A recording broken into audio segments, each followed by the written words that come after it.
एक बात याद रखें कि निस्बत जो होती है ना, निस्बत, इस्लाम में निस्बत की बड़ी अहमियत है।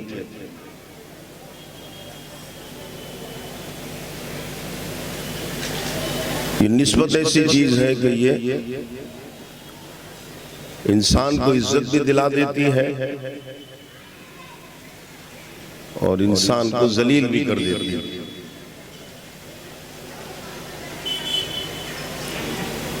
अगर आपकी निस्बत यानी ताल्लुक किसी ऐसे शख्स से है जो सोसाइटी में, मुआशरे में, मोहल्ले में, शहर में जिसको बाइज्जत समझा जाता है, लोग उसके कैरेक्टर और किरदार से उसकी तारीफ करते हैं, तो ऐसे शख्स से अगर ताल्लुक हो जाए तो फिर उसकी निस्बत की वजह से लोग जिसका ताल्लुक हुआ है उसे भी अच्छा समझने लगते हैं।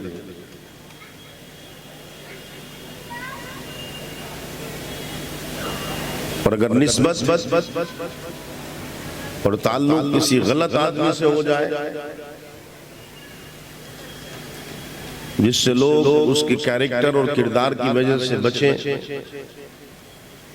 और किसी का उसके साथ में उठना बैठना हो जाए, उससे ताल्लुक हो जाए, उससे निस्बत हो जाए, तो फिर वो लोगों की नजर में उसकी अहमियत भी नहीं रहती और लोगों की नजर में इज्जत खत्म हो जाती है।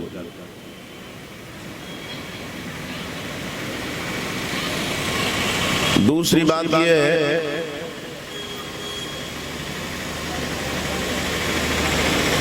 कि कभी आपने देखा होगा किसी वाक़े का या किसी बात का ताल्लुक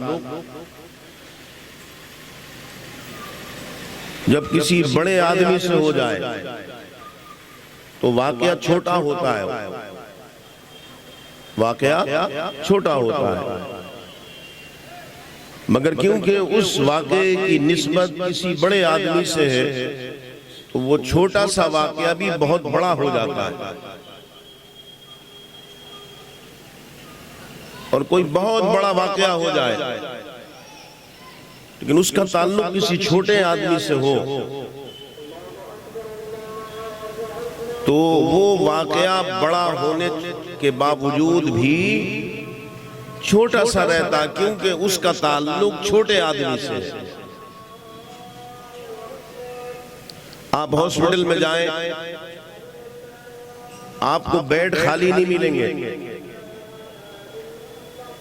आप हॉस्पिटल में, प्राइवेट में जाएं, सरकारी में जाएं, आप आईसीयू में जाएं, कोई आपको वेंटिलेटर पे मिलेगा, कोई आईसीयू में मिलेगा, कोई जनरल वार्ड में मिलेगा, कोई इमरजेंसी में मिलेगा।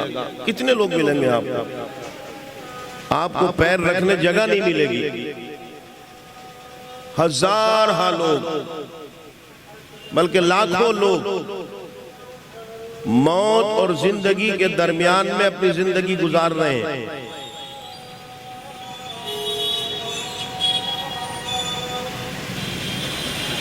लेकिन कभी जिक्र सुना किसी का? कभी किसी के बारे में खबर सुनी?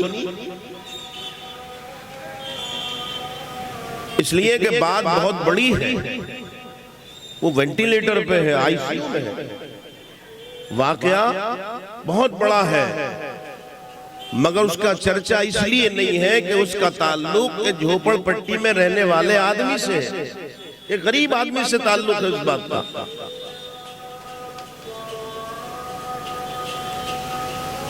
लेकिन अगर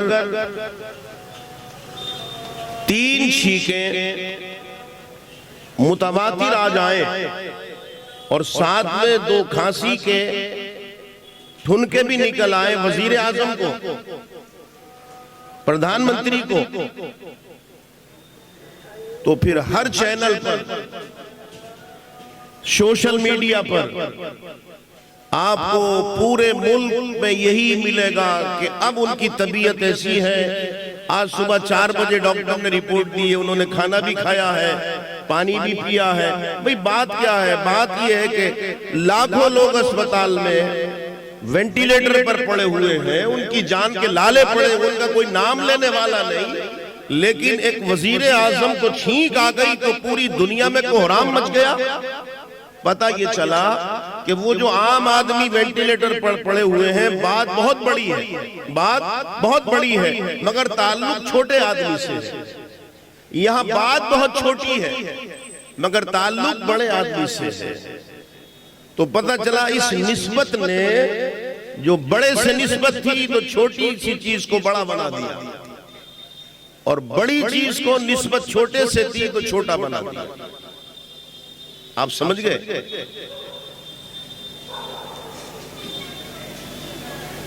आप किसी को जूता दिखा दें अपना, किसी को जरा जूता दिखाएं, या आप जूता उतार के हाथ में लेकर उसके सर पे रख दें, देखें फिर क्या तमाशा होता है। शायद इतने जूते पड़ जाए सर पे गिने नहीं जाए। होगा नहीं होगा? आप अगर किसी के सर पे मारे नहीं, खाली जूता उठा के सर पे रखते हैं, उसके बाद फिर रिएक्ट देखें क्या होगा। लेकिन यही जूता किसी पैगंबर का हो, किसी नबी का हो, तो फिर उस जूते को सर पर रखना तो बहुत दूर की बात है, वो जान देने के लिए तैयार होता है कि थोड़ी सी देर के लिए मुझे बोसे ही देने मिल जाए। आप समझ गए? क्योंकि उस जूते का ताल्लुक मेरे पैर से है जिसकी कोई अहमियत नहीं, मगर उस जूते का ताल्लुक उस जात से हो गया तो उस निस्बत से उस जूते का मकाम भी आला हो गया।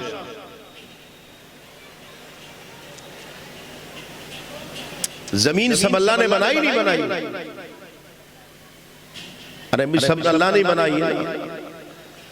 ऐसा तो नहीं कि आधा हिस्सा ये एशिया का हिस्सा किसी और ने बनाया और एशिया में फिर सऊदिया का हिस्सा किसी और ने बनाया।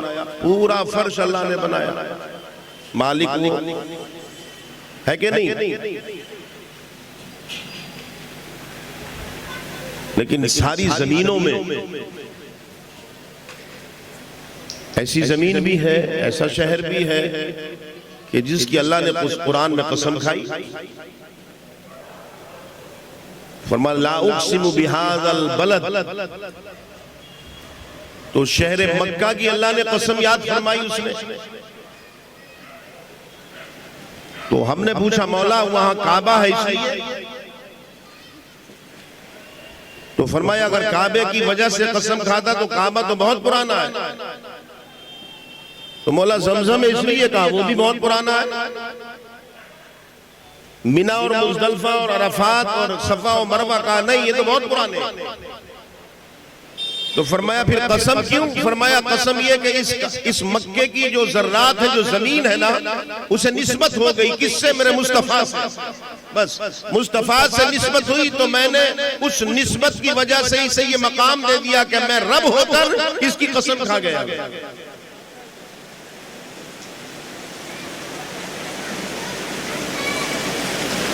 थोड़ी जगह दे दे भाई, बारिश तेज है, जो कुर्सियां जितनी खाली हैं आराम से जगह दे, निकलने बैठने दे, और कुर्सियां मिला मिला करके बैठ जाए, थोड़ा थोड़ा तंग होकर बैठ जाए।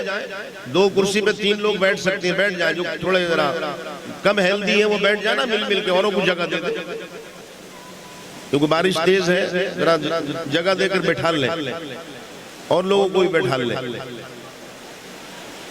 1-2 कुर्सियों पर 3 लोग एडजस्ट होने की कोशिश करें।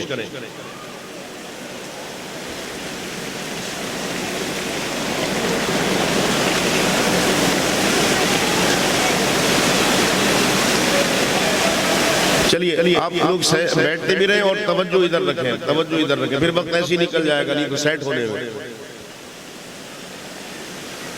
तो जिससे मैंने बताया निस्बत वो इज्जत बढ़ा भी देती है और निस्बत इज्जत घटा भी देती है।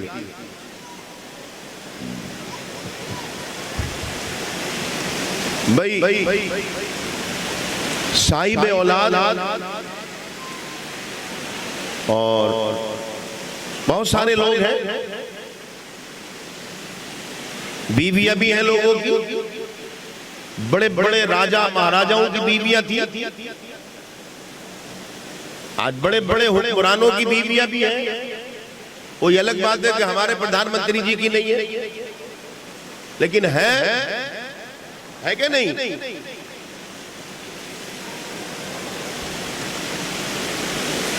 तो सब एक से नहीं होते। हमारे मुख्यमंत्री उत्तर प्रदेश वाले, उनकी भी कहाँ है? उनकी भी नहीं। तो बहरहाल बड़े बड़े राजा महाराजाओं की बीवियां, अमीर गरीब की बीवियां, सबकी बीवियां होती हैं। मगर जब मुस्तफा की बीवियों की बात आई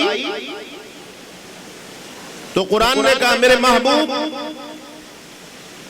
और फिर डायरेक्टली खिताब किया अल्लाह ने, या निसा नबी लस्तुन्ना काहदिम मिनन निसा, ऐ मेरे मुस्तफा की बीवियों तुम सारे जहान की बीवियों से अलग हो। क्यों? वो मालदार थी? नहीं, इस वजह से नहीं। तो सिद्दीक अकबर की बेटी थी, इस वजह से नहीं। फारूक आजम की बेटी थी, नहीं। किस वजह से? रब ने कहा बस सारी बीवियां हैं, मगर मेरे मुस्तफा की बीवियों तुम अलग हो। तुम्हें ये मकाम जो दिया, तुम्हें निस्बत हो गई मेरे मुस्तफा से। है तो सारी बीवियां हैं, मगर मेरे मुस्तफा जैसी बीवी कोई है ही नहीं। औलादे भी बहुत, औलादे हैं कि नहीं? बेटा है, बेटियां हैं, सब कुछ है, दामाद भी है। रब ने फरमाया मेरे मुस्तफा जैसे दामाद नहीं किसी की, मेरे मुस्तफा जैसी औलाद किसी की नहीं, मेरे मुस्तफा जैसी बेटी किसी की नहीं। और तुम्हारे बेटियां नवासे नवासियां हैं, वो भी हक है। न मेरे मुस्तफा जैसी बेटी किसी की है, न मेरे मुस्तफा जैसे नवासे और नवासी किसी के हैं। क्यों? इसलिए कि उनका नाना मुस्तफा है, उनका बाबा मुस्तफा है। तो कहने का मकसद मेरा ये है कि सबके घर वाले हैं, मेरे भी घर वाले हैं, आपके भी हैं, सबके घर वाले हैं। कायनात में हर शख्स घर वाला है, मगर जो घर वाले मुस्तफा के हैं वो किसी के नहीं। इनको अहले बैत कहते हैं। घर वालों क्या कहते हैं? बैत कहते हैं घर को अरबी में, और अहल कहते हैं वाले, यानी घर वाले। तो अहले बैत जो घर वाले हैं वो मुस्तफा जैसे किसी के नहीं,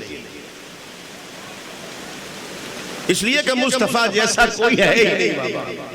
जब मुस्तफा जैसा कोई नहीं तो मुस्तफा जैसी उम्मत किसी की नहीं। कुंतुम खैरा उम्मा, किस लिए बेहतर है? हमें कुरान ने कहा तुम सबसे बेहतर उम्मत हो। किस लिए? झूठ बोलते हैं इसलिए,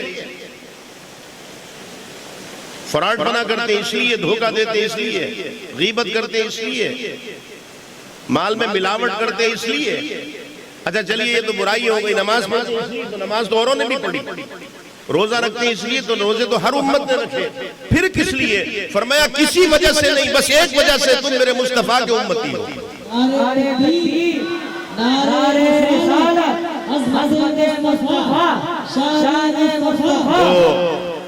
फरमाया मेरे मुस्तफा जैसा कोई नहीं तो मेरे मुस्तफा जैसी उम्मत कोई नहीं, मेरे मुस्तफा जैसी किताब किसी की नहीं, मेरे मुस्तफा जैसी शरीयत किसी की नहीं, मेरे मुस्तफा जैसा शहर किसी का नहीं, और मेरे मुस्तफा जैसे घरवाले किसी के नहीं, मेरे मुस्तफा जैसे दामाद किसी के नहीं, मेरे मुस्तफा जैसे बेटी किसी के नहीं, मेरे मुस्तफा जैसे नवासे और नवासी किसी की नहीं। सबसे अलग है।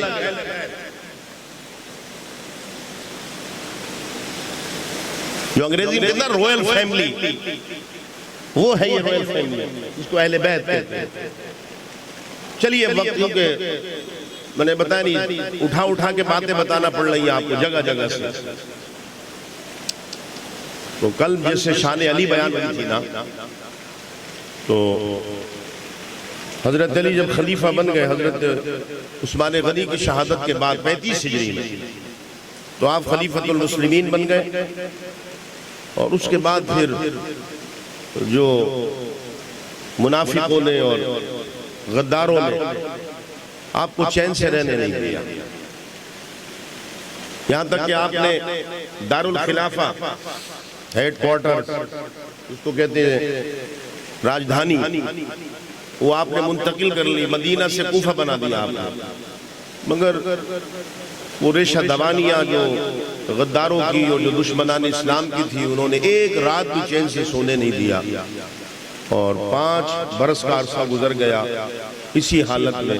बड़े दर्दनाक और तफसीली वाक़यात थे दरमियान में। बस इतना समझ लें कि फिर जब 40 हिजरी आई है और रमज़ान मुबारक का महीना आया है, तो 21 रमज़ान मुबारक, बल्कि हमला हुआ है 18 रमज़ान मुबारक को फजर की नमाज में मस्जिद में आप पर कातिलाना हमला हुआ और 21 रमज़ान मुबारक को आप शहीद हो गए। हजरत अली पर हमला हुआ। क्या जिगर होगा उस हमला करने वाले का, जिगर क्या होगा, और कितना बड़ा लानती होगा, कितना बड़ा मरदूद और कितना बड़ा अल्लाह की बारगाह से रांदा गया होगा, वो धुतकारा गया होगा। आपकी शहादत के बाद आपके बड़े साहबजादे हजरत इमाम हसन को लोगों ने खलीफा बना दिया और 6 महीने खिलाफत का काम अंजाम देकर आपने हजरत अमीर मुआविया के सुपुर्द खिलाफत कर दी और आप दस्तबरदार हो गए। ये अलग एक मौजू है। आइए आज बात करते हैं हजरत अली के बाद बेटी रसूल फातिमा ज़हरा रज़ी अल्लाह तआला अन्हा। पहले बैत की बात है ना, उनकी बात कर लें। फातिमा, फे अलिफ, तोए मीम और ताए तानीस, फीमेल वाली ता, एक ता मुज़क्कर वाली होती है, एक मुअन्नस वाली होती है। फातिमा इमाम देलवी अपनी मुस्नद में बयान करते हैं, इमाम हाकिम अपनी मुस्तदरक में बयान करते हैं और कुतुब हदीस में है। एक दिन किसी ने पूछा, आका ये फातिमा नाम क्यों रखा आपने? फातिमा, एक रिवायत में कि हुजूर से पूछा, या रसूल अल्लाह ये फातिमा का माना क्या है? तो माना भी सुन ले, फातिमा का माना क्या है? फातिमा का माना है ढाल। वो तलवार होती ना, तलवार एक हाथ में ढाल होती है रोकने वाली, ढाल का एक माना रोक बन जाना। इधर से पानी आता हो तो दीवार खड़ी कर देना, रोक बन जाना ताकि इस पानी को इधर ना आने दे। इसके माना है फातिमा के माना। इमाम देलवी बयान करते हैं, आका से पूछा, या रसूल आपने फातिमा नाम क्यों रखा? फरमाया, सुनो, मैंने फातिमा इसलिए नाम रखा अपनी बेटी का, फरमाया मुस्तफा वादा करता जो मेरी बेटी फातिमा से मोहब्बत करेगा, सुबह कयामत तक जो भी मेरी बेटी फातिमा से मोहब्बत करेगा, मुस्तफा वादा करता है कल कयामत के दिन जहन्नम और उसके दरमियान में मेरी बेटी की मोहब्बत रोक बन जाएगी, ढाल बन जाएगी, उसे जहन्नम में जाने नहीं देगी। आपका लक़ब है बतूल, आपका लक़ब बतूल है। बतूल, बतूल के माना है हर एक से कटकर किसी का खास हो जाना, सबसे कटकर यानी सबको छोड़कर किसी एक का हो जाना, उसे बतूल कहते हैं। तो हजरत फातिमा का ये मकाम है कि आप दुनिया की हर ख्वाहिश, हर चाहत, हर आरज़ू से कटकर सिर्फ अल्लाह के लिए, आपके दिल में अल्लाह के अलावा किसी के लिए जगह नहीं। तीसरा लक़ब है ज़हरा। ज़हरा कहते हैं फूल को, लिअन्नहा ज़हरुल मुस्तफ़ा। हजरत फातिमा कौन है? मुस्तफ़ा के गुलशन का फूल। वो जो बेदम बार शेर है ना के शगुफ्ता गुलशन ज़हरा का वो गुले तर है, शगुफ्ता गुलशन ज़हरा का वो गुले तर है किसी में रंग अली और किसी में बूए रसूल। ये उसी फूल उसी गुलशन से जब निकले दो फूल हसन और हुसैन, तो किसी में बूए अली और किसी में बूए रसूल। फरमाया अली हुसैन तुझे गया है, हसन मुझे गया है। हाय हाय।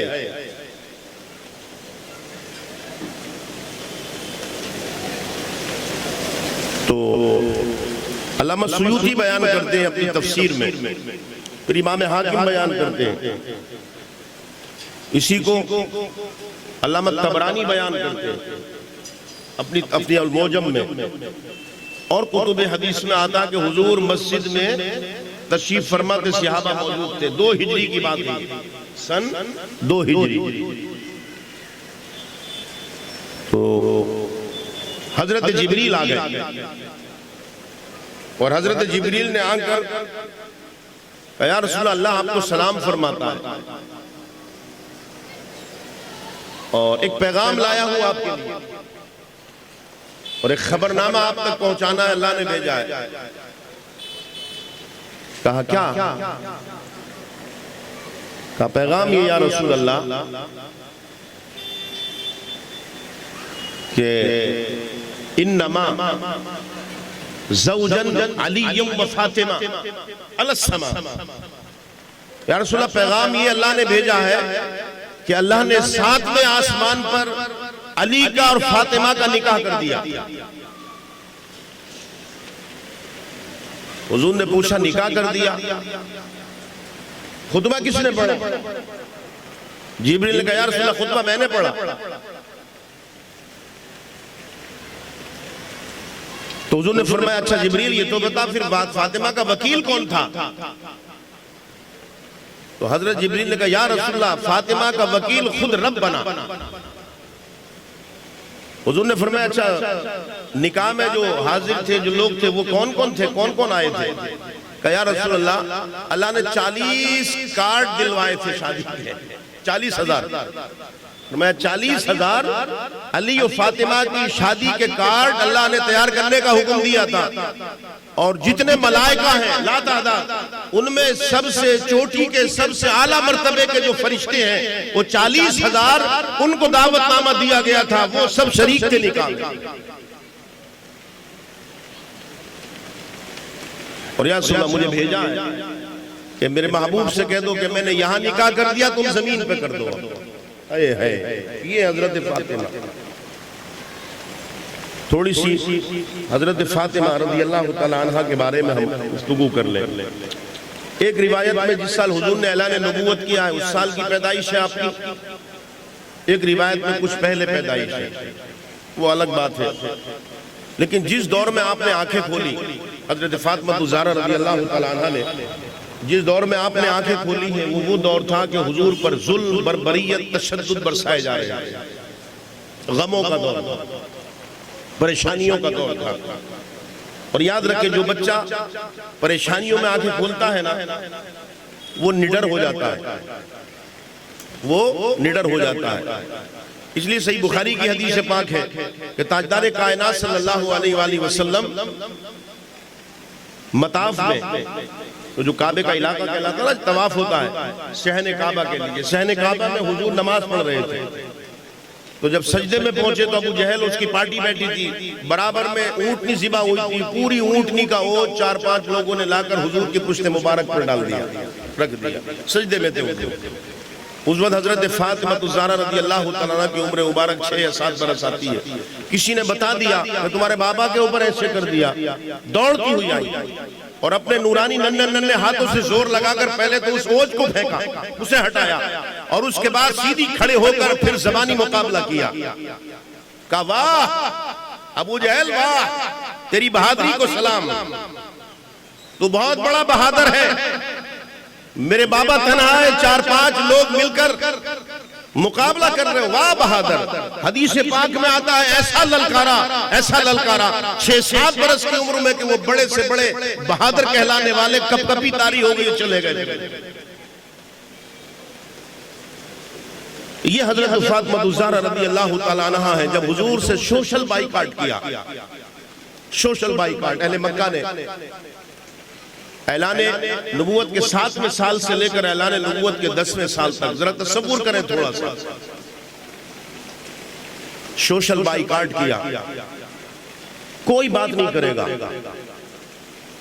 दाना पानी बंद। तो हुजूर के चचा अबू तालिब, उनकी पहाड़ी की कोह थी, शिया बेबे तालिब उसे कहते हैं, हुजूर वहां चले गए अपने साथियों को लेकर, अपने सहाबा को लेकर। 1 महीना नहीं 3 बरस तक अपने लॉकडाउन लगा था, याद है? हालांकि कोई पाबंदी नहीं थी, हर चीज मिल रही थी। पान खाने वालों के पान भी पहुंच रहे थे, सिगरेट पीने वालों के सिगरेट भी पहुंच रहे थे, खाना भी पहुंच रहा था, सब कुछ मिल रहा था, मगर जिंदगी अजीरन बन गई थी, नहीं बन गई थी। महीना 2 महीने का किस्सा रहा था वहां। 3 बरस तक मुस्तफा पर सोशल बाइकाट रहा, 3 बरस तक। मक्के वालों ने पाबंदी लगा दी, अगर मोहम्मद मुस्तफा का चाहने वाला अगर एड़ियां रगड़ रगड़ कर मर भी जाए तो दवा की गोली मत देना, पानी का एक कतरा मत देना, अनाज का एक दाना मत देना। ये 3 साल तक सोशल बाइकाट रहा। उसमें सहाबाए किराम, औरतें, मर्द, बच्चे, वो सब साथ में थे। यहां तक कि माओ की छातियों से दूध सूख गया था, बच्चे भूख से बिलक रहे थे, मगर किसी भी बच्चे ने या किसी भी माँ ने या किसी भी बाप ने ये नहीं कहा या रसूलुल्लाह हमें तकलीफ है। बस एक ही बात कहते थे, मेरे आका आपकी मोहब्बत का सौदा किया है, सब कुछ कुर्बान है आपके लिए। उसी में हजरत फातिमा भी थी, बच्ची थी, 3 बरस तक, मगर शिकवा नहीं किया, जबान पर कुछ शिकवा नहीं लाई, कुछ कहा नहीं।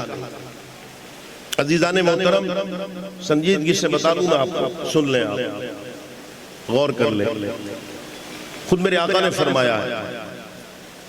फरमाया जितनी तकलीफें मेरे ऊपर आई, आका ने फरमाया जितनी तकलीफें मैंने उठाई, फरमाया आदम से लेकर ईसा तक सारे नबियों की तकलीफों को जमा किया जाए तो मेरी तकलीफों का मुकाबला नहीं कर सकते।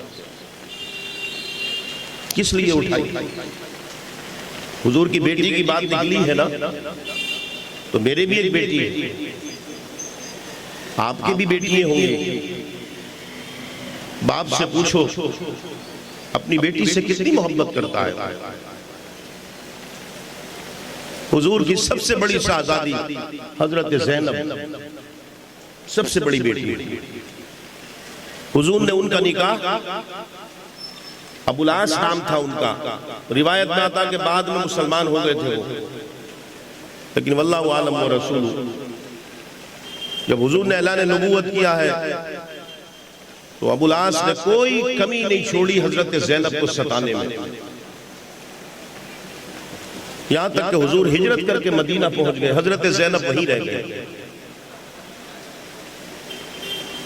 जंगे जब बद्र हुई तो अबुल आस भी लड़ने आया था हुजूर के खिलाफ, गिरफ्तारी हो गई, कैद हो गया। मेरे आका ने फरमाया अबुल आस लाओ, कैदी जब छूटेंगे, हुजूर ने फरमा दिया था इतना इतना पैसा दो, हदिया दो, छूटो जाओ, जो तरीका होता है। उसने कहा मेरे पास कोई पैसा नहीं। आपकी बेटी मक्का में थी हजरत ज़ैनब, संजीदगी से सुन ले। उन्हें पता चला कि मेरा शौहर पकड़ा गया है, हालांकि वो जानती थी कि मेरा शौहर तलवार लेकर मेरे बाप के खिलाफ गए, दीन के खिलाफ गए। पता चला कि वहां देना पड़ रहा। तो जब आपकी शादी हुई थी हजरत ज़ैनब की, तो हजरत खदीजतुल कुबरा रज़ी अल्लाह तआला अन्हा मां थी, तो जैसे हमारे यहाँ भी होता है, जब शादी हुई थी उनके पास एक हार था, तो खुद बहुत बड़ी मालदार थी हजरत खदीजा, लेकिन सारा माल हुजूर के कदमों में डाल दिया था, दीन के लिए लुटा दिया सब। एक हार था बचा था उनके पास, वो हार उन्होंने हजरत ज़ैनब को अपनी बेटी को शादी के वक्त दिया था। तो हजरत ज़ैनब ने वो हार भेजा और कहा कि मेरे बाबा को दे देना कि ये हार ले ले और इन्हें छोड़ दे। हुजूर ने जब वो हार देखा तो हुजूर के आंसू निकल आए, रोने लगे। फरमाया ये वो हार है जो खदीजा ने ज़ैनब को दिया था। और अबुल आस से कहा कि जाओ, तुम्हारे लिए बस यही काफी है कि तुम मेरी बेटी को मदीना पहुंचा दो। अबुल आस को छोड़ दिया। हजरत ज़ैनब उनकी एक साहबजादी थी, जिनका नाम था उमामा, उमामा बिनते ज़ैनब, हुजूर की नवासी। हमारे सारी बातें बदकिस्मती से रटी हुई तकरीरें जब करेंगे तो कहां से मिलेंगी सारी बातें? हर बात के लिए इल्म चाहिए। ये वो हजरत उमामा है, ये वो हजरत उमामा है कि हुजूर जब नमाज पढ़ते थे तो अपनी बगल में अपनी बगल में लेकर के नमाज पढ़ते थे, सजदा करते थे। भाई जैसे हुसैन नवासी है, ज़ैनब नवासी है, वो भी तो नवासी है। तो हजरत उमामा छोटी थी और हजरत ज़ैनब के बतन में फिर बच्चा था, खुशी होने वाली थी।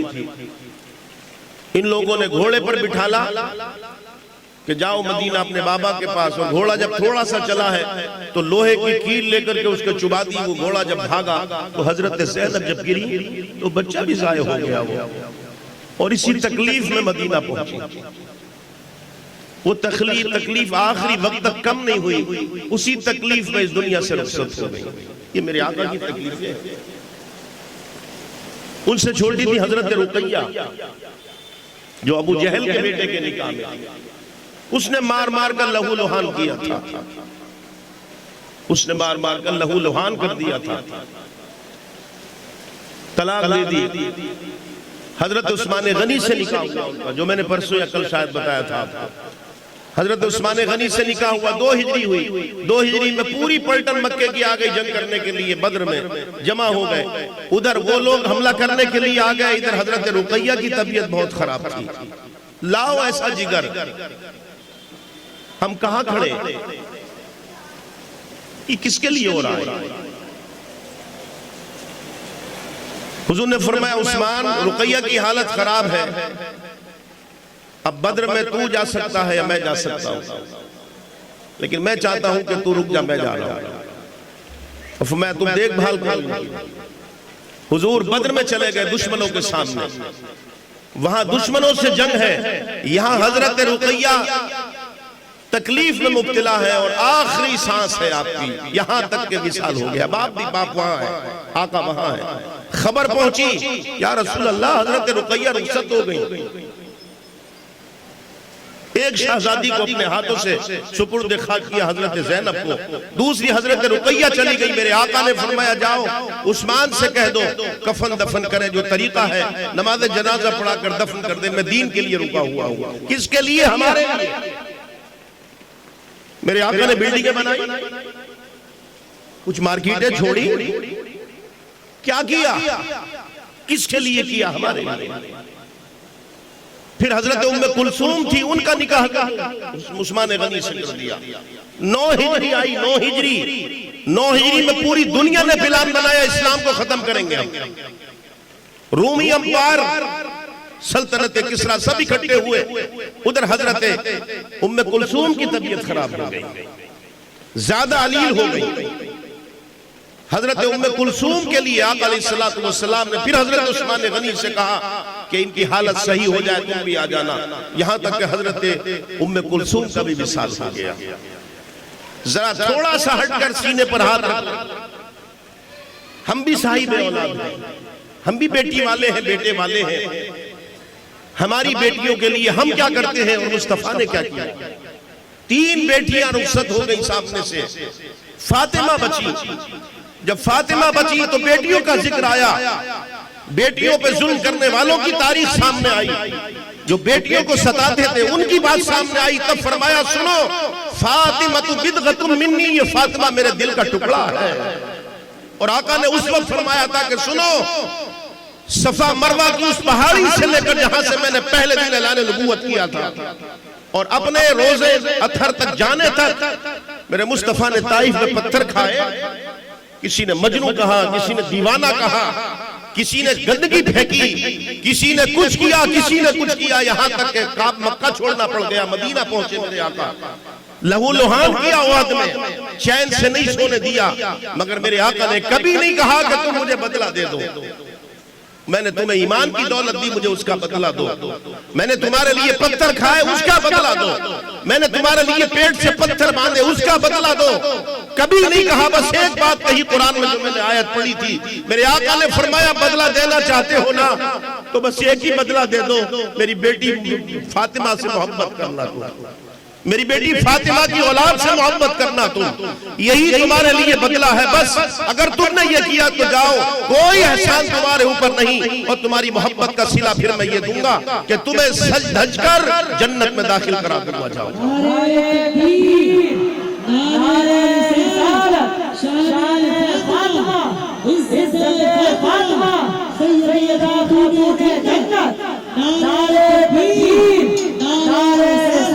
बचपन से वो तकलीफें देखी हैं बेटी रसूल ने, हजरत फातिमा ने वो तकलीफें देखी कि जिनका हम तसव्वुर नहीं कर सकते। इसलिए याद रखना ये बात, अगर चाहते हैं हम और आप कि अपनी औलाद को अच्छा बनाएं तो उसकी तरबियत बचपन में की जाती है, जवान होके नहीं। जो बर्तन बनाते हैं मिट्टी के, उनके चाक पे मिट्टी घूमती है ना, आप उससे जाकर कहो भाई ये मिट्टी है, इसका प्याला बना दो, प्याला बना देंगे। आपको कप बनाओ, कप बना देंगे। आपको इसकी प्लेट बनाओ, प्लेट बना देंगे। पहले जमाने में हुक्के चलते थे, मिट्टी के हुक्का बना देंगे, जो आप कहें वो बना देंगे। लेकिन प्लेट बनने के बाद अब आप कहो इसका कप बना दो, अब नहीं बनेगा, अब टूट जाएगी मगर नहीं बनेगा। अगर आप औलाद की तरबियत चाहते हैं तो बचपन में बनाएं जो भी बनाना है उनको, और बचपन में अगर वो गालियां दे और आप बचपन में वो डांस करें और आप तारीफ कर रहे हैं, बचपन में आप वो जो जी चाहे आप उनकी तारीफ और हंस रहे हैं, और वो जब जवान हो जाए और फिर आन के कहो हजरत जरा तावीज दे दो, अब पूरा कुरान भी घोल के पिला देंगे, कोई फर्क नहीं पड़ेगा। समझ गए आप? मेरे आका ने फरमाया फातिमा बेटी इधर तो आ। क्या जी अब्बा? फरमाया सुन फातिमा, मुबारक हो, अल्लाह ने तेरा निकाह कर दिया, साथ में आसमान पर निकाह हुआ तेरा। तेरे निकाह के बाराती फरिश्ते थे, तेरे निकाह का खुतबा पढ़ने वाला जिब्रील था, और ए फातिमा सबसे बड़ी बात ये कि तेरा वकील खुद रब था, और तेरा शौहर ऐसा अल्लाह ने बनाया जो अल्लाह उसके रसूल से बेपनाह मोहब्बत करता है। और ए फातिमा मुबारक हो, वो तो करता ही है मगर अल्लाह उसका रसूल भी बड़ी मोहब्बत करता है उससे। अब मुझे हुक्म मिला कि जमीन पे तेरा निकाह पढ़ा दूं। हजरत फातिमा ने कहा बाबा मैं तैयार हूं, मगर जो मांगूंगी वो देना पड़ेगा, यानी महर मेरी मर्जी से होगा। आका ने कहा फातिमा बेटी तेरी मर्जी से महर होगा, अली के पास तू जानती कुछ भी नहीं है। तो आपने कहा नहीं, अली से नहीं, मुझे आपसे चाहिए। हदीस से बात जब ये जुमला बोला तो मेरे आका के आंसू निकल आए और बोले बेटी आज तक तूने कभी कुछ मांगा नहीं, तू 3 साल तक मेरे साथ शिया अबी तालिब में रही, मांगा नहीं। आज भी तू मेरे सामने जगह जगह पैबंद लगे हुए कपड़ों के, पैबंद लगे हुए कपड़े पहन रही, कभी कपड़ा नहीं मांगा। तूने कई कई दिन के फाके किए। एक मर्तबा सुन ले इसी वाक़े पर, एक मर्तबा 3 दिन हो गए थे मेरे आका के घर में चूल्हा नहीं जला था। किसके घर में? जो मालिक के कौनो मकान है। हजरत सिद्दीक अकबर आए, उन्होंने भी खाना नहीं खाया था 2 दिन से, वो भी भूखे थे। फारूक आजम आ गए, वो भी ऐसी थी। हुजूर ने दोनों को देखा, तीनों जो है वो हुजूर के दौलत कदे से निकलकर मदीने की गली में चल पड़े। आका आगे आगे, गुलाम पीछे पीछे। एक सहाबी के दरवाजे से गुजर रहे थे, वो दौड़ कर आए, बोले या रसूलल्लाह मेरा मेहमान बन जाए, मैं चाहता हूँ आज आप मेरे मेहमान बन जाए, मेरी बड़ी खुशनसीबी होगी। उसने फरमाया चलो। वो अंदर ले गए, बैठा ला, एक बकरी का बच्चा ज़िबा किया, बड़ी जल्दी जल्दी खाना तैयार हुआ। खाना तैयार होकर जब सामने आई मेरे आका के, तो अभी शुरू करने से पहले हुजूर ने दस्ते मुबारक में एक रोटी ली और 2-3 गोश्त के टुकड़े रखकर उस पर आपने फरमाया एक काम करो, जरा ये घर दे आओ हमारे। फातिमा ने 3 दिन से कुछ नहीं खाया।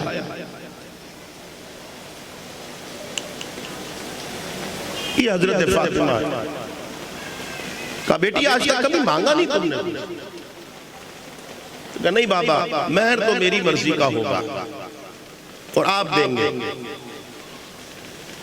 जब काफी देर हो गई तो आका ने फरमाया बेटी क्या तुम ये समझती हो तुम्हारे बाबा के हाथ में कुछ नहीं है? फरमाया बेटी मैं इशारा कर दूं तो ये पूरा ओहद पहाड़ सोने का बन जाए।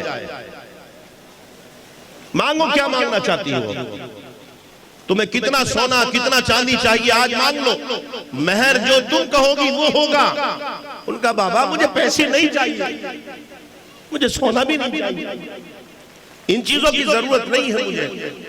कहा फिर क्या चाहिए फातिमा? अर्ज की बाबा जब से मैंने होश संभाला है ना, मैंने आपको रातों में रोते हुए देखा, आपके पैरों पर वर्म आ गया है, आपको कभी हंसते हुए नहीं देखा।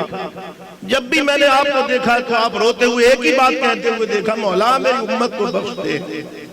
बाबा जिस उम्मत के लिए आप रो रहे हैं बस मुझे मेरे मेहर में इतना करा दे कि आपकी उम्मत की अल्लाह बख्शिश कर दे। बस ये है फातिमा और ये है हम।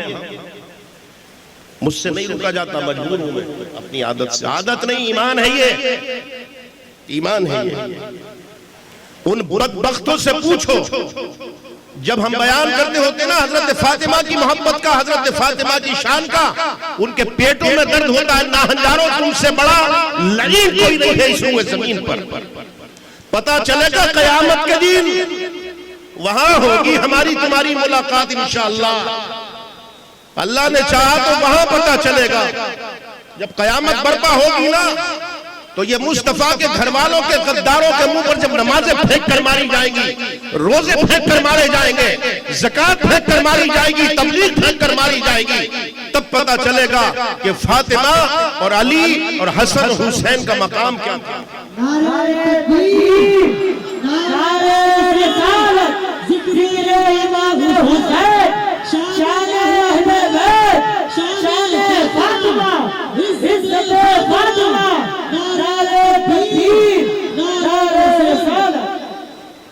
कहा बाबा आपकी उम्मत की बख्शी चाहिए मुझे। वो जो एक बचपन में मैं नाच पढ़ता था, भूल गया, उसका एक शेर याद रह गया मुझे कि अर्शे आज़म का पाया पकड़ कर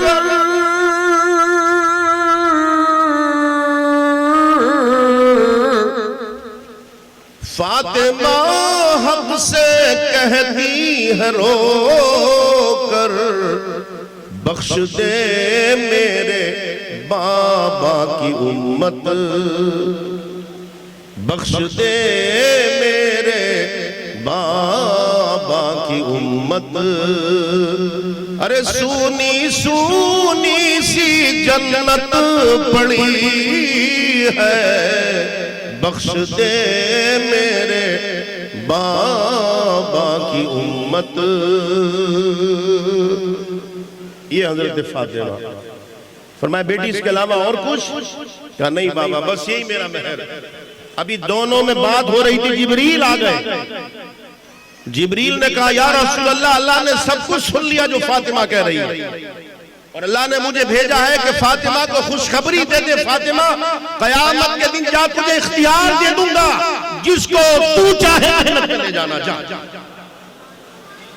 जिसको तू चाहे जन्नत में ले जाना। और फातिमा तेरा मकाम वो होगा जब तू मैदान महशर में आएगी, बड़े बड़ी ज़ुहदो तकवा परहेजगार वाली भी आएंगी, मगर फातिमा जब तू मैदान महशर में आएगी तो जैसे तेरे बाबा की शान अलग होगी, तेरी शान भी अलग होगी। जब तू मैदान महशर में आएगी तो मेरी तरफ से ऐलान होगा, फरिश्तों नजरें झुका लो, मुस्तफा की बेटी आ रही है।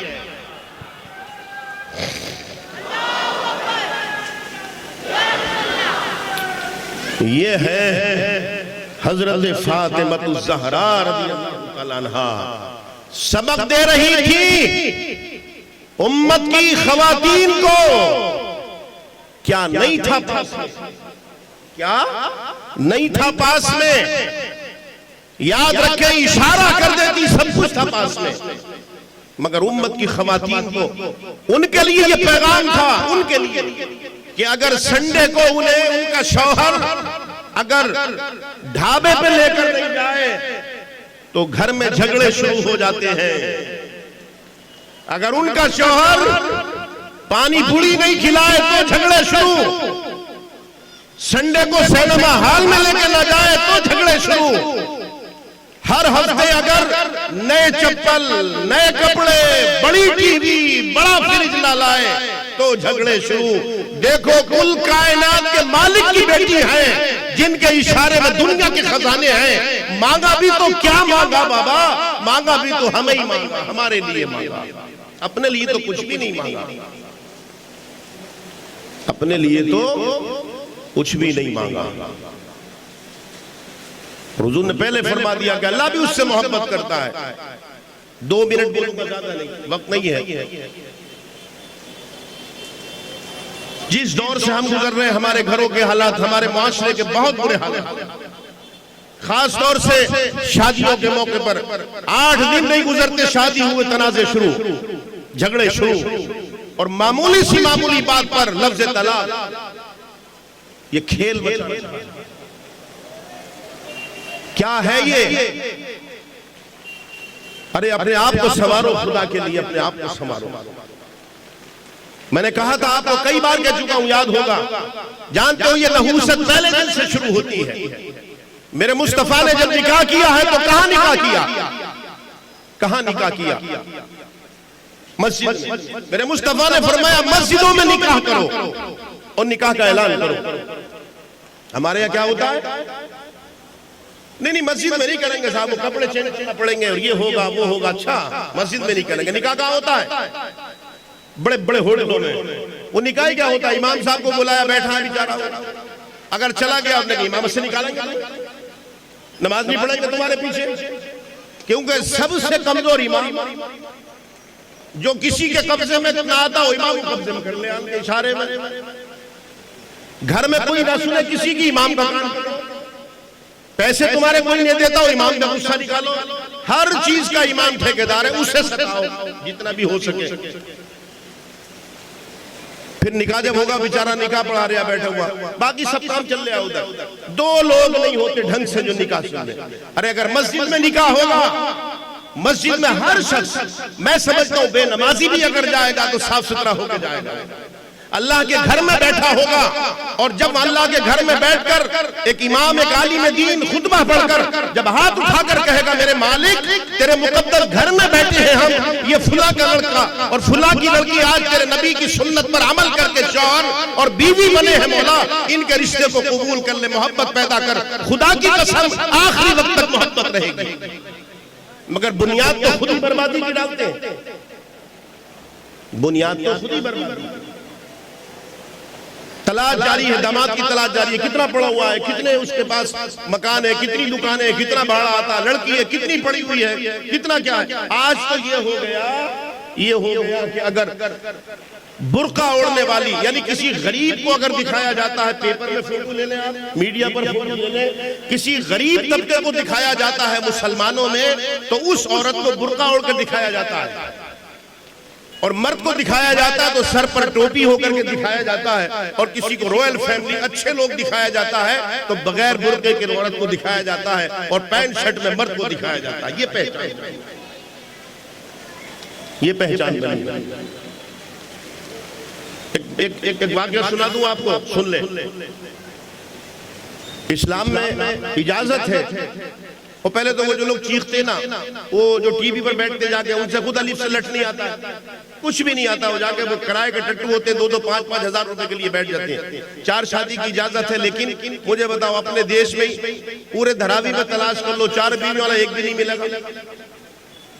पूरे मुल्क में घूम करके आओ, मुश्किल से 10-20 लोग मिलेंगे, मगर गदर पूरा। अरे इस्लाम ने 4 शादी जायज कर दी, इस्लाम में 4 शादी जायज कर दी।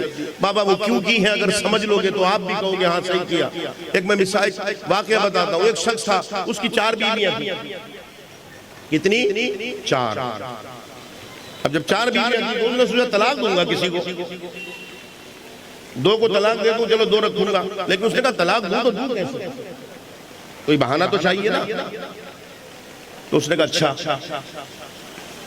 बहाना ढूंढता हूं। वो शाम को आया, सफर से कहीं से आया था, उसने बड़ी वाली बीवी को बुलाया। उसने कहा ईशा में कितनी रकअतें होती हैं? उसने कहा 17। उसने उससे छोटी को बुलाया, ईशा में कितनी रकअतें होती हैं? उसने कहा 9। अब वो खुद ही चक्कर में पड़ने लगा। तीसरे को बुलाया, उसने कहा ईशा में कितनी रकअतें होती हैं? उसने कहा 7। चौथी को बुलाया, उसने कहा ईशा में कितनी रकअतें होती हैं? उसने कहा 5। अरे अब वो तो बजाय सवाल करने के उल्टे उलझे। बोले यार ये क्या करूं मैं? अब उनसे तो कुछ मसला हो नहीं पाया। बोले चलो इमाम साहब के पास चलो। चारों जिसकी बात गलत होगी ना उसी को तलाक दो। अब वो इलाके के इमाम साहब के पास ले गए। उनके साहब ऐसे बोले अच्छा बड़ा लोग सामने हमें भी बात करते हैं। मौलाना लोगों को जलाल वैसे भी ज्यादा होता है, वो जितना पानी कम होगा वैसे ही बर्तन खड़खड़ खड़खड़ करेगा। तो वो इमाम साहब ने बैठाला, बड़ी से पूछा भाई कितनी रकअत है? 17। बोले माशाल्लाह सुभान अल्लाह। उससे पूछा कितनी? तो उसने कहा 9। अब इमाम साहब को भी झटका लग गया। बोले यार ये क्या मामला है? तीसरी से पूछा कितनी? उसने कहा 17। तो और झटका खा गए। चौथी से पूछा कितनी? उसने कहा 5। अब इमाम साहब अपनी इमामत को भूल गए। बोले अब मैं क्या करूं? लेकिन उनका भाई अच्छा एक बात तो बता, तूने 17 कैसे बताई? उसने कहा साहब 4 सुन्नतें, 4 फर्ज, कितने हो गए? 8। फिर 2 सुन्नतें, 2 नफिल, 12। फिर 3 वितर, कितने? 15। फिर 2 नफिल, कितने? 17। बोले बात सही है। उसने कहा भाई तूने 9 कैसे बताई? उसने कहा साहब पहली वाली जो 4 सुन्नतें वो गैर मौक़िदा है। अगर कोई जानबूझ करके भी नहीं पढ़ेगा ना तो मुआखिज़ा नहीं है। मैं ये समझी कि ये जरूरियात रकअत पूछ रहे हैं मुझसे कि लाजिमन रकअतें कितनी है ईशा की। तो 4 फर्ज लाजिमन, उसके बाद 2 सुन्नतें मौक़िदा, 4 और 2 6, 3 वितर, 6 और 3 9, आखिर के 2 वितर भी इख्तियार, 2 नफिल भी इख्तियारी है। मौलाना बोले बात तो सही है। उन्होंने कहा भाई तुम्हारे नजदीक कितनी है? उसने कहा 7। उसने कहा तुमने 7 कैसे बताई? उसने कहा मैंने इसलिए 7 बताई कि शायद मैं समझी कि नमाज इशा कज़ा हो गई है, मुझसे कज़ा का मसला पूछ रहे, तो मैंने इसलिए कहा कि जब कज़ा हो गई तो 4 फर्ज 3। इमाम साहब की तो आंखें खुली। उनका भाई तू और बता दे तूने 5 कैसे बता दी? उसने कहा साहब ये रात आए सफर करके, मैं ये समझी कि शायद सफर में इनकी नमाज इशा कज़ा हो गई है, तो ये कसर की नमाज पूछ रहे हैं मुझसे कि कसर की नमाज की रकअतें कितनी है? मैंने कहा 2 फर्ज है, 2 पढ़े जाते हैं कसर में, 3 वितर है 5। मौलाना को खुद भी मालूम नहीं थे ये मसले, जैसे आजकल मालूम नहीं ना, मौलाना को खुद भी पता नहीं था। मगर इतने में कोई बेहतरीन आलिम दीन आ गया, उसके सामने जब वाक़या रखा तो उसने कमर पे हाथ रखा। उसने कहा नादान तेरी जन्नत तो दुनिया में है, अल्लाह ने तुझे ऐसे दीनदार बीवियां अता फरमाई। समझ गया ना मेरी बात? तो जितना तलाश ये करे कि कितना पढ़ा है दीन के मामले में, सोचे जो पहले हमारी माँ कोई ग्रेजुएशन किया था उन्होंने कि स्कूलों में जाती थी? नहीं, कहीं नहीं, तो पढ़ी लिखी कुछ आता ही नहीं था उनसे। मगर एक चीज आती थी, उनकी औलादे मुस्तफा की दीवानी होती थी। ये जुमला मैंने बारहा कहा है कि वो बेटी जब ससुराल चली जाती थी तो माँ बन जाती थी, माँ, उसका बेटा या बेटी उसके बराबर की हो जाती थी। मगर जब मैके आती थी तो बाप भाई या किसी के सामने सर से दुपट्टा नहीं उतारती थी शर्म की वजह से। बेटा बाप बन जाता था मगर अपने बाप के सामने, अपनी माँ के सामने, अपनी बीवी से शर्म की वजह से पानी नहीं मांगता था। ये तहजीब, ये तरतीब और ये औलाद की तरबियत थी। नेक इल्म से कभी नहीं बनता है ना बनेगा। इल्म रास्ता दिखा देता है, अच्छाई और बुराई ये सोबत से बनती है, तरबियत से बनती है। अगर तालीम कम है और तरबियत अच्छी है तो बेड़ा पार है, और तालीम कितनी ही ज्यादा हो तरबियत नहीं है तो फिर बेड़ा पार नहीं है, याद रखिए। बहरहाल हजरत अली रदी अल्लाह, हजरत फातिमा ज़हरा रदी अल्लाह ताला अन्हा का निकाह ताजदार कायनात सल्लल्लाहु अलैहि वसल्लम ने मस्जिद नबवी में ऐलान करके और हुजूर ने निकाह पढ़ा दिया। और किस शान की शादी, रिवायत आती है सहाबा कहते हैं कि ऐसा मंजर मदीने में नहीं देखा, ऐसा मंजर मदीने में नहीं देखा। आखिरी बात खत्म। जब शादी हो गई तो हजरत अली का घर थोड़ा दूर था। हुजूर को ये भी बर्दाश्त नहीं था कि मेरी बेटी फातिमा दूर हो। तो कितना दूर होगा? आज जितनी मस्जिद नबवी बनी हुई है इतना मदीना था हुजूर जब पहुंचे तो कितना दूर होगा? 10 कदम पे।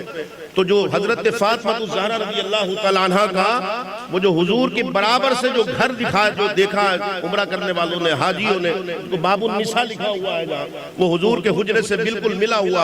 हुजूर के एक सहाबी हजरत हारिसा बिन नुमान, ये उनका घर था। हजरत अली ने कहा या रसूल अल्लाह, हजरत नुमान से बदलवा दे। वो बोले नहीं, मुझे ये दे दे, आपके करीब फातिमा आ जाएगी। हुजूर ने फरमाया मुझे हया आती है, मैं कैसे कह दूं? है आजकल के मौलाना हो पीरो, देखो मुस्तफा सबसे बड़े पीर, जिसकी अबरूए मुबारक के इशारे पर जाने कुर्बान करने के लिए तैयार। हम तो अगर किसी नमाजी का देख लेना है कि इसकी घड़ी अच्छी है, जब तक ले नहीं लेंगे चैन नहीं पड़े। जब तक उसके गले में रुमाल देख ले रहे बड़ा पसंद है, जब तक ले नहीं ले चैन नहीं पड़ेगा। ये ताजदार कायनात ने फरमाया अली मुझे हया आती है हारिसा से कैसे कह दूं? हजरत हारिसा को पता चल गया, वो आए, वो कहे या रसूल अल्लाह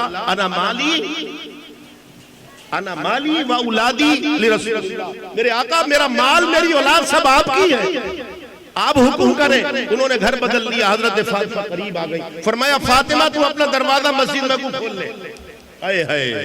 ये हजरत फातिमा का दरवाजा मस्जिद में खुला। मेरे आका जब हुजरे से निकलते तब कहते अस्सलामु अलैकुम या अहलल बैत। और हजरत हसन, हजरत हुसैन अगर ये जरा भी खांसने की आवाज आती, मेरे आका बेकरार होकर कहते फातिमा इन्हें तू सताया या रुलाया मत कर। यानी सताने से मुराद रुलाया मत कर। जैसे बच्चे रोते हैं, मुस्तफा का दिल दुखता है जब ये रोते हैं। तो ये हजरत फातिमा ज़हरा, ये हसनैन करीमैन है और जिनकी मोहब्बत मेरे आका ने हमें सिखाई। वक्त हुजूर को हसनैन करीमैन से मोहब्बत क्या थी? अब जिसे मोहब्बत हो जितनी, अगर उस महबूब को तकलीफ कोई पहुंचे तो फिर मोहब्बत करने वाले को तकलीफ कितनी होगी, कभी इसका अंदाजा हमने लगाया है? हुजूर को कितनी मोहब्बत थी। मैंने आज जुम्मे में भी जुमला बोला, हो सकता कल भूल जाऊं, आखिरी सुन ले। हमारे भी औलादे हैं, बेटे हैं, बेटियां भी हैं। कौन सा ऐसा बाप है मुझे हाथ खड़ा करके बता दे कि जो अपने 2 महीने के, 4 महीने के या साल 1.5 साल के बच्चे को कांधे पर बिठाकर और पैदल निकलता हुआ पूरी धरावी का चक्कर लगाता हो? कोई बाप नहीं मिलेगा। सब मोहब्बत करते हैं अपनी औलाद से, सब मोहब्बत करते हैं, मगर ऐसी मोहब्बत कोई बाप नहीं करता होगा कि वो पूरी धरावी का चक्कर लगाता फिर कांधे पर बिठा के अपने बच्चे को। नहीं, ये मोहब्बत नहीं। वो कौन सी मोहब्बत थी जिन कांधों पर जिब्रील अपना पर लगाना मेराज समझते थे? वो कौन सी मोहब्बत थी कि जिनका तलवे का बोझा लेना फरिश्ते अपनी मेराज समझते थे? मेरे आका अपने दोनों कांधों पर हसन और हुसैन को बिठाकर मदीने की गलियों में घुमा करते थे। तो कौन सी मोहब्बत थी? उसी मोहब्बत का तो बदला मांगा था कि तुम बस मेरे अहले बैत से मोहब्बत करते रहना और जो इनके बागी हो उनसे कभी समझौता मत करना। अल्लाह हम सबको तौफीक अता फरमाए, आमीन।